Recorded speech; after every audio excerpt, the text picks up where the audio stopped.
2012 maa ngi lettre ouverte à Macky Sall. pour wax ko fonds politique yi naka lañ ko war a mën a defee. parce que ñoom dañ doon wax lu mel ni ñoom Sonko yi doon wax. ma leen bu leen def loolu.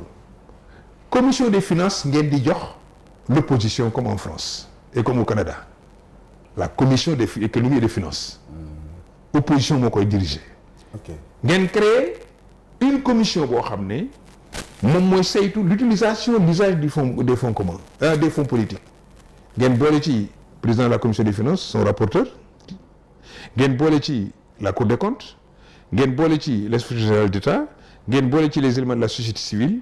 ngeen boole ci le patron de la gendarmerie ngeen boole ci le patron des armées et ak des forces de défense et de sécurité parce que dafa am partie boo xam ne c'est pour gérer les questions stratégiques fonds yi bu ñu ko utiliser sur cette base mu am un rapport ce rapport là c'est la commission ad hoc cette commission seulement mooy xam li ci ne mais c'est transparent. Pourquoi c'est transparent? La société civile sait, l'opposition sait. Est-ce que xaalis bi dañ ko jël financer ko campagne électorale ou pas? Est-ce que dañ ko jël takk ci jabar ou pas? Est-ce que dañ ko jël def ci des dépenses qui n'ont rien à voir avec le fonctionnement de l'État? Exemple, ànd nga ak sa soxna ngeen dem voyage mission en France nga tibb ci fonds politique jox ko mu dem chez Cartier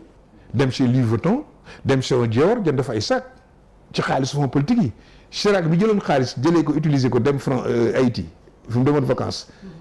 fay ci ay quelques boissons yu mu naanoon mais dañ ko France dafa toolee la fa. waaw loolu et pourtant jusqu'à présent fonds politique yi en France c'est le premier ministre moo koy gérer mais dafa am nu ñu koy doxalee. directeur de cabinet yi foofu France. fonds politique yi moo leen di jox seen enveloppe laa wax surplus salaire. mais c'est traçable donc mën nañ ko gérer de manière transparente mais à huis clos. D'accord. Pas comme yow ni ngay waxee ne ñoom dañ bëgg lépp ñëpp xam ko ñëpp waruñ xam lépp. bon baa ñëpp xam lépp ñoom. déet xam nga tey Touba lay xew sa kër sama kër sëriñ bee bu ko taal def na il faut que ñeent au moins moom ak xëy na ñeenti nit sax war nañu xam ne yëf yi di dox. dama ne waxuma moom li mu wax ñun dañu war a wax ñun li ñu gënal ñun li ñu bëgg. li war a am. merci li gën war moom souvent c'est une question de loi et de droit mais li gën war nañ ko mën a d'accord tey xam nga lu xew kër taalibe ci kuréelu ak keppar suñu Muntaxa gi waaye ñun ay murid lañu duñ jéngal suñu sëriñ yi waaye du taalibe yëpp ay xam la fa xew de. D'accord léegi ñu avance tuuti kii monsieur Gaye mooy tey ki nga xamante ne ni moom moo di waa PASTEF dañoo génn def conférence de presse pour expliquer non di nekk ci loi interprétation bu amnistie bi ñuy kii li nga xam ne moom la nit ñi di interpréter di wax ni maanaam ku ci def affaire politique rek loi bi satal na la ñoom loolu nee nañ dañ ko fekk ci biir loi bi te loolu la ñu bëgg a leeral tey ba nga gisee ñu ngi coppi wax ci promesse bi ñu tegoon ci loi d'amnistie bi ñu bëgg a dindi tey jii ñu wax ni interprétation la ñu bëgg a indi ci mbir mi taxaw jàkkaarloo taskatu xibaar yi daal di cee wax ban jàngat nga ci am en tant que koo xam ni pratiqué na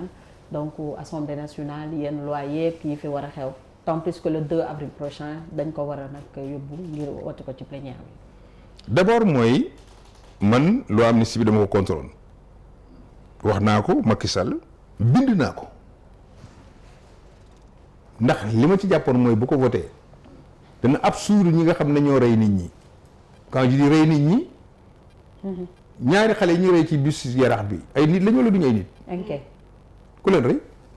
dooy manifestant. policier bi nga xam ne fii grand kii Parcelles Assainies bi ñu koy dóori yet ñëpp gis nañ vidéo yi exemple taal BRT bi plusieurs fois attentat contre kii bi terre bi attaqué Auchan yi même la nuit. te loolu ay crime la crime yu mel noonu bu dajee président ne dafa bëgg loi de amnistie ma ne ko da nga bëgg amnistier ces gens là ces voyous ces criminels ces délinquants ces insurgés parce que c'était des insurgés contre l'État il faut dire la vérité bu kenn nëbb ñoom ñoo ne dem leen ngeen def résistance mais résistance bi ma wax sax bu yóbboo ñu naan damay def insurrection man je l'assume bu fekkee appel à l'insurrection la je l'assume kon il a fait appel à l'insurrection moom Ousmane Sonko ñoom Khalifa Sall topp ko ci loolu def ay déclaration ñoom Gakou def la même chose ces personnes là lan mooy seen responsabilité ci manifestation violente yi ñoom dañ doon sukkandiku ci constitution bi naan la manifestation est prise par la constitution oui mais la manifestation pacifique Abdoulaye moo ko def ci constitution. surtout. manifestation pacifique dañ ci yokk phrase boobu. ñoom manifestation violente ak ay cocktail molotov gis ngeen leen gis ngeen ni ñu doon attaquer les forces de défense et de sécurité gis ngeen ni ñu doon taalee seen oto yi gis ngeen ni ñu doon attaquer la gendarmerie de Colobane xale yi dee moom ñëpp teg nañ seen bët ni ñu doon tojee BRT bi gis ngeen ko ni ñu doon taalee pneu yi ci mbedd mi gis ngeen ko ni ñu doon attaquer nit ñi seen kër yi gis ngeen ko këru avocat boobu El Hadj Diouf taaluñ ko du këram rek dañ leen waxoon ne leen bu ngeen demee ci kër waa APR yi da ngeen fekk ay milliards dem leen et puis am ngeen doole vous avez tout. vous êtes jeune donc loolu voter une loi d'amnistie pour absoudre ñooñu je trouve que c'est le faire contre les forces de défense et de sécurité c'est le faire contre les magistrats qui avaient déjà mis en examen en tout cas inculpé certains d'entre eux vous allez da ngeen mettre en mal les magistrats qui avaient emprisonné certains d'entre eux da ngeen mettre en mal les fonctionnaires qui voulaient servir l'État de manière loyale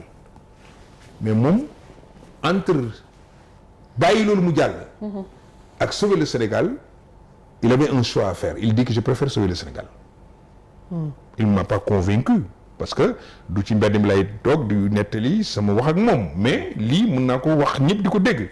donc aujourd'hui bu fekkee ne dañuy wax affaire abrogation de la loi d'amnistie par principe man je suis contre la loi d'amnistie mais am na ba pare fi may njëkkee mooy li nga wax ne moom la Amadou Ba wax Amadou Ba nag war naa fexe suñu mbub mi ñu ko solal wala mbub mi ñu sol ba nit ñi xàmmee ko nit ñi dañ jàpp ne moom mooy le théoricien du mal du Pastef moom Goebbels la ko nit ñi di wooyee Goebbels moo daan wax li nga xam ne moom la fasciste nazi yi doon def pour Hitler taxaw au pouvoir pour que ñu mën a gérer l'Allemagne pour que ñu attaquer le monde pour contrôler l'humanité ça c'est des visions idéologiques or lépp lu ñu fi war a soppi mu indi coow moom moo ko gàddu loi d'amnistie bi réforme foncière bu ngeen bëggee ñu ñëw ci mais nañ wax ci loi d'amnistie bi mu ne soppiwul dafa soppi ci texte bi mu bind moo ci bind ne il veut apporter des correctifs à la loi portant amnistie or loi d'interprétation ne peut être considérée comme une loi interprétative que si elle se borne à reconnaître sans rien innover un droit préexistant qu'une définition imparfaite a rendu susceptible de controverse maanaam interprétation buy am doo mën a soppi loi bi nga xam ne moo fi nekkoon nam meloon noonu lay mel da ngay leeral li leerul bu fekkee ne am na controverse mais loi amnistie ba mu amee léegi ban juge moo wax ne maa ngi ko bëggoon appliquer mais dafa am controverse fenn rek moo ci amoon ñu commencé di ci wax te kenn defu ci controverse mooy bi ñu naan Sonko dafay bénéficier de la loi d'amnistie wala loolu amoon na fi nekk wax mais est-ce que benn yoon gis nga mu am un contentieux à propos de la loi d'amnistie mu dem ci juge bi ne j'ai des difficultés à l'appliquer bañ koy interpréter ensuite bu bëgg a apporter correctif ça veut dire que tu changes ensuite moo bind ci affaire bi exclusivement politique parce que la notion de lan mooy maanaam une loi boo xam ne dafa nekk motivation politique nu ñu koy déterminer qui va le déterminer luñ ciy dugal ak luñ ciy génnee loolu mooy benn ñaareel ba foofu rek déjà pour am une loi interprétative ñoom dëngoo nañu ak li nga xam ne moom la yoon wax et li ma wax ne c'est une jurisprudence de la Cour de cassation en France bu ëllëgee bu ñu jëlee loi bi parce que ñoom dañ ne daf ko bëgg a def parce que dafa bëgg pour que suñu loi nekk en conformité avec les accords internationaux mais suñu constitution bind nañ ci préambule bi